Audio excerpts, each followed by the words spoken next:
di rumah Bu Wiwin.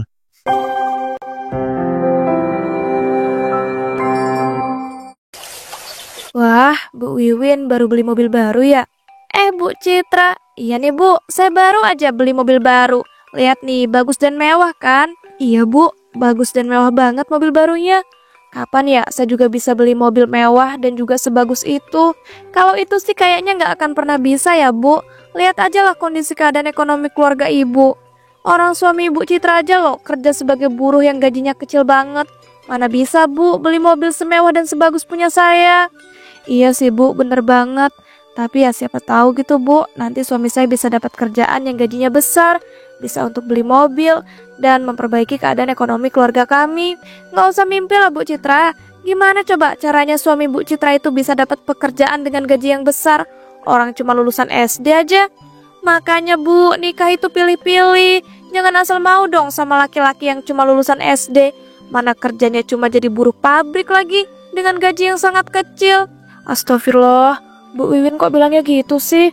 Walaupun suami saya itu cuma lulusan SD dan kerja sebagai buruh pabrik, tapi saya tetap bersyukur kok Bu, dan tidak menyesali menikah dengan suami saya itu. Halah, di mulut aja bilangnya gitu, padahal kan di hati beda cerita. Jujur aja deh Bu, Ibu itu udah capek kan punya suami yang kerjanya cuma jadi buruh pabrik. Mending kalau suami Ibu ganteng, udah jelek, cuma jadi buruh pabrik, lulusan SD lagi. Ya ampun Bu Citra, Bu Citra. Selera Bu Citra ini rendah banget ya kalau milih suami. Bu, cukup ya. Jangan terus-terusan menghina suami saya dong. Bagi saya, suami saya adalah seseorang yang sangat berharga, yang sudah mau berjuang selama ini menafkahi keluarga. Saya tuh cinta sama suami saya tuh tulus Bu. Gak mandang fisik, harta, ataupun pekerjaan. Duh Jan, emang susah ya ngomong sama orang yang udah buta karena cinta. Makan tuh cinta Bu, hidup susah punya suami buruh pabrik. Hahaha. Duh, tapi tiba-tiba saya jadi bad mood nih gara-gara Bu Citra. Udah, mending Bu Citra pergi aja sana. Siapa juga yang mau lama-lama di sini? Saya juga nggak tahan Bu, dengar omongan Ibu yang menghina suami saya terus. Permisi. Bu Citra pun memutuskan untuk pergi membeli sayuran sebelum pulang ke rumah. Assalamualaikum Pak Yanto. Waalaikumsalam. Ya ampun Bu Citra, kenapa kok mukanya cemberut dan sedih begitu toh? Saya merasa sedih dan kesel nih Pak. Tadi kan saya sempat mampir tuh ke rumahnya Bu Wiwin untuk melihat mobil barunya. Nah kita ya terus cerita-cerita Pak. Tapi tiba-tiba Pak, Bu Wiwin itu malah menghina suami saya. Walah, jadi gitu toh. Tapi menurut saya sih ya, suami Ibu tuh emang pantas dihina kok. Secara ya Bu, suami Ibu itu udah jelek, cuma lulusan SD, kerjaannya jadi buruh lagi. Buruh pabrik lagi Bu. Coba dong lihat keadaan keluarga Ibu sekarang ini. Susah banget dan ekonominya kan? Ya gara-gara Ibu itu punya suami kayak begitu. Astagfirullah, Pak Yanto kok juga ikut-ikutan menghina suami saya sih? Pak, suami saya itu adalah laki-laki yang baik, bertanggung jawab dan penuh dengan kasih sayang. Walaupun suami saya itu cuma lulusan SD dan juga kerja sebagai buruh pabrik, tapi saya tetap bersyukur kok Pak. Astagfirullahaladzim. Maaf Bu Citra, saya itu gak bermaksud ikutan menghina suami Ibu loh. Ya ampun, aku jadi merasa bersalah deh. Ini mulut juga ngapain keceplosan ngomong kayak begitu. Kasihan Bu Citra, kelihatannya mau nangis gitu jadinya. Ya udah Pak, gak apa-apa. Kali ini saya maafin. Tapi lain kali saya mohon ya Pak, jangan hina-hina suami saya lagi. Saya benar-benar sakit hati loh Pak dengernya. Iya Bu Citra, saya mohon maaf banget ya Bu. Mulut saya ini emang suka ceplosan, gak bisa diam. Kalau gitu Bapak mau saya beliin gak rem mulut? Emangnya ada Bu Citra rem mulut? Ada dong Pak, tinggal dilem. Kan otomatis mulutnya itu kerem, gak bisa ngomong lagi. Ya ampun Bu Citra nih ya, ngeri banget deh. Oh iya, ngomong-ngomong ini Ibu Citra mau beli sayuran apa nih? Saya mau beli sayur kangkungnya aja deh Pak, 1 ikat. Walah, bentar ya Bu, saya bungkuskan dulu. Ini dia Bu, kangkungnya. Iya Pak Yanto, ini uangnya. Terima kasih ya Pak, kalau begitu saya permisi dulu. Assalamualaikum. Bu Citra pun berjalan pulang ke rumah. Namun saat di tengah jalan ia melihat anaknya yang sedang menangis. Astagfirullah nak, kamu ngapain nangis di jalan kayak begini? Kalau ada kendaraan gimana coba? Ibu, aku diajakin sama teman-teman aku. Katanya aku gak punya mainan kayak punya mereka. Ya ampun, emangnya mereka beli mainan apa sih yang kamu gak punya? Mereka itu beli mainan boneka Barbie yang bagus banget Bu. Pas itu kan aku pernah minta beliin sama ibu, tapi ibu nggak pernah mau beliin. Walah, mainan boneka Barbie yang itu. Sabar ya nak, bapak sama ibu belum punya uang untuk beliin kamu mainan itu. Ibu nih selalu aja nyuruh Intan sabar. Intan tuh harus sabar sampai kapan sih bu? Intan bosen tahu, setiap Intan minta beliin mainan, ibu selalu aja nyuruh Intan sabar. Ya gimana lagi nak, orang ibu sama bapak gak punya uang, ya bisanya cuma nyuruh sabar. Kenapa sih aku terlahir di keluarga yang miskin, punya ibu dan bapak yang gak punya uang? Astagfirullah nak, kamu kok ngomong kayak begitu sih? Kita itu nak gak bisa milih lahir dari keluarga seperti apa. Dan walaupun begitu, kita itu harus tetap bersyukur. Kita masih bisa makan. Buat apa bisa makan kalau nggak punya uang yang banyak dan nggak bisa beli mainan? Intan tuh capek loh bu, kayak gini terus diejekin sama teman-teman. Karena Intan itu nggak punya mainan yang sama kayak punya mereka. Ya makanya kamu sabar nak. Nanti kalau udah ada uang, bapak sama ibu pasti kok beliin mainan yang kamu mau. Alah bohong, dari dulu bilangnya gitu, tapi nggak pernah beliin sampai sekarang. Udahlah, mending Intan pulang duluan. Nah, pelan-pelan jangan lari-lari. Banyak kendaraan loh.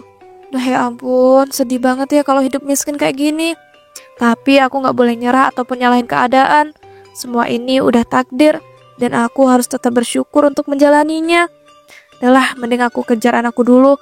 Aku takut dia kenapa-napa kalau lari-lari begitu. Sesampainya di rumah, Alhamdulillah sampai juga. Itu anak kayaknya beneran ngambek deh. Pulang langsung masuk ke kamar. Loh, Mas sudah pulang kerja jam segini? Iya dek. Mas kenapa toh? Kok kelihatan gelisah dan kayak nutupin sesuatu gitu? Kalau ada apa-apa tuh cerita loh mas. Jadi sebenarnya mas itu dipecat dek. Mas udah gak bisa kerja jadi buruh pabrik lagi. Loh, kok bisa gitu sih mas? Bukannya kayaknya kemarin baik-baik aja ya? Mas itu juga gak tahu dek, tiba-tiba dipecat. Katanya kinerja mas itu kurang bagus. Padahal selama ini kan mas itu udah bekerja semaksimal mungkin jadi seorang buruh pabrik. Ya ampun mas, terus ini kita harus menuhin kebutuhan keluarga gimana caranya? Orang mas kerja jadi buruh pabrik aja masih kurang-kurangan. Apalagi kalau mas gak kerja. Ya nih dek, mas itu juga bingung banget. Tadi mas juga udah berusaha untuk mencari kerja di mana-mana. Tapi karena mas ini cuma seorang lulusan SD, jadi ya nggak ada yang mau terima emas. Apa aku aja ya mas yang kerja? Aku kan lulusan SMA. Jadi setidaknya kalau nyari kerja nggak bakal sesusah mas. Ya juga sih, tapi mas itu nggak tega dek ngebiarin kamu itu kerja. Yang seharusnya kerja itu kan emas bukan kamu. Iya mas, aku paham kok. Tapi gimana lagi? Keadaannya kayak gini, serba susah. Kalau enggak, gini aja deh. Untuk beberapa hari ke depan, mas coba untuk nyari kerja lagi ya. Kalau emang dalam waktu beberapa hari itu mas belum bisa dapat kerjaan, mas harus ngizinin aku untuk kerja. Ya udah deh, mas itu setuju. Mas akan berusaha untuk bisa mendapatkan pekerjaan supaya kamu itu nggak usah perlu ikutan kerja. Haris pun mati-matian mencari pekerjaan, namun karena ia hanya seorang lulusan sekolah dasar, ia pun sama sekali tidak bisa mendapat pekerjaan di mana-mana. Duh ya ampun, ini gimana ya? Sampai sekarang aku itu belum bisa dapat pekerjaan. Kalau begini terus caranya, waduh, terpaksa istriku yang bakal nyari kerja nih. Tapi aku itu gak tega kalau membiarkan dia itu nyari kerjaan. Aku itu gak boleh nyerah deh. Aku itu harus nyoba cari kerja lagi. Semoga aja hari ini bisa dapat kerja. Ya walaupun aku itu udah keliling-keliling tadi, tapi ya gak dapet-dapet. Tiba-tiba Haris pun dihampiri oleh Bu Wiwin. Assalamualaikum Pak Haris. Waalaikumsalam Bu Wiwin. Ada apa ya kok tumben-tumben nyamperin saya? Ini loh Pak Haris, saya mau minta maaf. Soalnya kemarin saya tuh sempat menghina Pak Haris di depan istri Bapak. Walah gak apa-apa Bu. Jujur saya itu emang pantas kok dihina. Jadi Bu Wiwin itu gak usah minta maaf. Jangan gitu lah Pak, saya jadi makin bersalah. Jujur ya Pak, awalnya tuh saya emang suka meremehkan dan suka menghina Bapak di depan istri Bapak. Tapi semalam saya tuh diceritain semua kebaikan Pak Haris sama suami saya. Hal itu membuat saya sadar Pak, kalau selama ini saya itu sudah salah menghina orang. Bapak itu bukanlah orang yang pantas untuk dihina. Soalnya kan Bapak juga pernah tuh menolong suami saya ketika kesusahan. Udah Bu gak apa-apa. Lagian dihina atau enggak itu sama aja bagi saya. Saya itu gak peduli Bu tentang hinaan apapun itu. Yang saya pedulikan itu adalah saya itu mencoba untuk berusaha untuk terus bertanggung jawab dan menyayangi keluarga saya sepenuh hati. Masya Allah, Ternyata Pak Haris ini emang benar-benar laki-laki yang baik dan bertanggung jawab ya. Sesuai banget sama yang diceritain sama Bu Citra. Jadi istri saya cerita begitu toh Bu? Ya ampun, saya jadi malu loh. Iya Pak, istri Bapak itu ya sangat membanggakan Bapak loh. Semangat ya Pak berjuangnya. Semoga Bapak bisa mendapatkan pekerjaan dengan gaji yang besar dan membahagiakan keluarga Bapak. Amin, terima kasih Bu. Beberapa hari kemudian, Mas, ini udah hampir setengah bulan loh. Mas nyari pekerjaan tapi belum dapet-dapet. Aku tahu kok Mas udah berusaha semaksimal mungkin. Tapi kalau kayak gini terus, keadaan keluarga kita bakal memburuk Mas. Jadi aku mohon ya Mas, izinin aku untuk nyari kerja. jujur Dek, Mas itu rasanya berat banget untuk melepas kamu nyari pekerjaan. Tapi ya mau gimana lagi, keadaannya emang lagi bener-bener sulit. Iya Mas, makanya itu. Tapi Mas, aku pengen kerja di luar negeri supaya gajinya itu benar-benar besar dan sekalian bisa nabung. Apa Dek? Ke luar negeri? Kamu itu mau jadi TKW gitu? Iya Mas, aku mohon ya izinin aku. Ini tuh satu-satunya cara Mas supaya bisa merubah ekonomi kita. Dek, kerja di luar negeri itu jadi TKW bukan hal yang mudah loh. Masnya itu takut nanti kamu itu kenapa-kenapa. Iya Mas, aku tahu. Tapi aku mohon ya Mas, Mas itu percaya sama aku. Aku gak bakal kenapa-napa kok Mas, dan pasti bisa jaga diri. Aku mohon ya Mas, izinin aku sekali ini aja. Dengan aku jadi TKW Mas, aku bisa mendapatkan gaji yang besar dan mengubah keadaan ekonomi kita. Mas itu percaya kok Dek sama kamu, tapi itu Mas khawatir. Jangan khawatir ya Mas, Mas itu harus full percaya sama aku. Gak boleh khawatir sedikit pun. Ini demi keluarga kita Mas. Baiklah Dek, Mas itu izinin, tapi kamu janji ya bakal jaga diri dan selalu ngasih kabar. Alhamdulillah, iya Mas, tenang aja.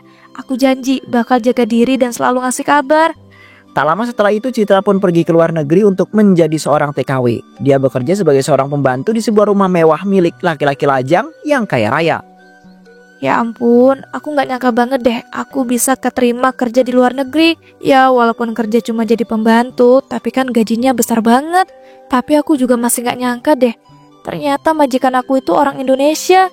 Seneng banget deh, soalnya kan kalau pakai bahasa Indonesia lebih enak gitu komunikasinya. Tiba-tiba majikan Citra pun datang. Kamu pembantu baru yang akan bekerja di rumah saya ya? Iya Pak, bener banget. Perkenalkan nama saya Citra. Terima kasih ya Pak, sudah menerima saya jadi pembantu di rumah Bapak. Ya sama-sama, kamu itu udah tahu nama saya kan? Iya Pak, saya sudah tahu kok, nama Bapak Pak Rizky kan? Benar-benar, tapi saya itu minta kamu itu jangan panggil bapak ya, panggil aja Mas. Saya itu nggak suka dipanggil bapak-bapak kayak begitu. Saya itu masih muda dan belum nikah kok. Oh alah, iya ya Pak. Maksudnya Mas. Bagus, bagus. Ya sudah, mulai sekarang kamu itu kerja yang benar ya. Tugas kamu itu gampang kok, cuma bersihin rumah, nyuci baju, masak dan juga yang lainnya. Iya Mas, siap. Saya akan melakukan pekerjaan sebaik mungkin. Dik juga nih pembantu. Padahal kalau dilihat-lihat umurnya itu masih muda. Kok dia itu mau ya nyari kerja ke luar negeri jauh-jauh cuma jadi seorang pembantu? Kalau begitu, saya izin ya Mas untuk mengerjakan pekerjaan rumah dulu. Oh iya, Masnya nanti mau dimasakin apa? Saya sih dimasakin apa aja suka, yang penting enak. Oh iya, tapi jangan keasinan ya. Saya itu nggak suka sama makanan yang terlalu asin. Walah, iya ya Mas, siap. Ya udah kalau begitu, kamu itu mulai ngerjain pekerjaan rumah. Saya juga mau berangkat ke kantor ya ini. Alhamdulillah, aku dapat majikan yang gak galak. Ya walaupun kelihatannya orangnya agak kaku, tapi ya lumayan baik lah. Oh iya, aku mau ngabarin Mas Haris sama Intan dulu deh. Mereka pasti khawatir nih, karena aku dari kemarin belum ngasih kabar. Aku kirim chat aja kali ya. Soalnya kalau nelpon atau video call kan aku belum selesai ngerjain pekerjaan rumah. Pada malam harinya, Alhamdulillah semua pekerjaan aku udah selesai, termasuk masak. Tapi jam segini kok Mas Rizky belum pulang ya? Ya ampun, panjang umur tuh orang. Barusan juga diomongin, udah pulang aja. Selamat malam Mas Rizky, ini makan malamnya sudah siap. Mas Rizky mau langsung makan atau mau disiapin air panas untuk mandi? Ya selamat malam. Saya mau langsung makan aja deh. Soalnya saya itu udah lapar banget. Wah ini kamu masak banyak banget. Ini kamu nggak kecapean apa ngurusin rumah sebesar ini dan juga masak sebanyak ini? Aman kok Mas, saya tuh udah biasa mengerjakan pekerjaan seperti ini. Bagus tuh kalau begitu. Saya itu makan dulu ya. Saya coba ini masakan kamu enak atau enggak. Iya Mas, silakan dicoba.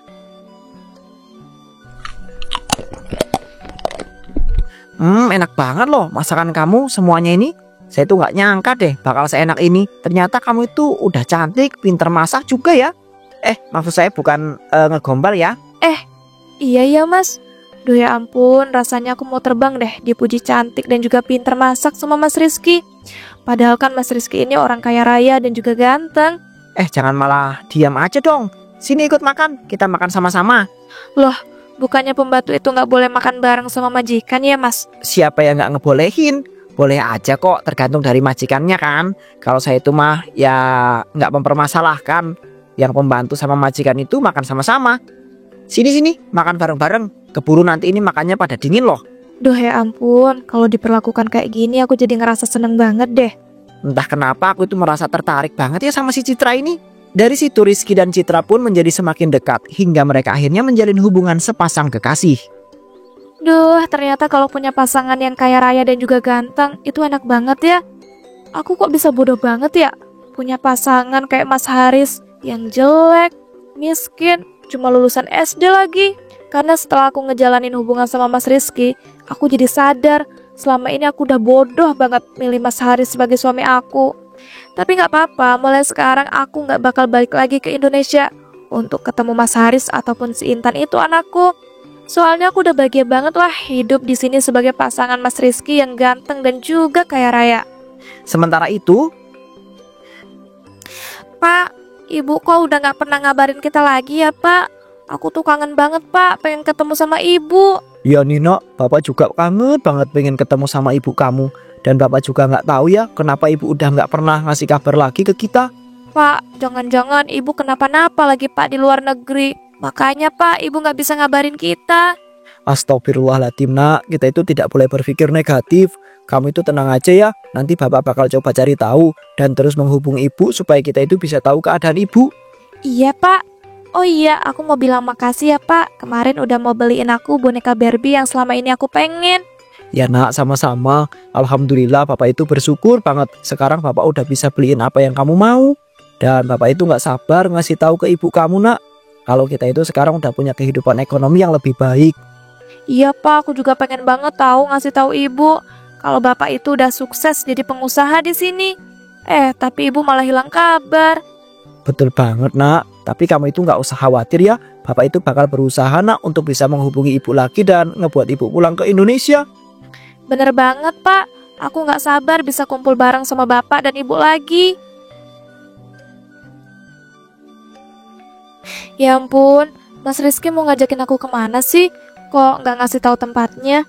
ya deh nanti kamu juga bakal tahu kok. Ini Mas Rizky pasti mau ngelamar aku nih.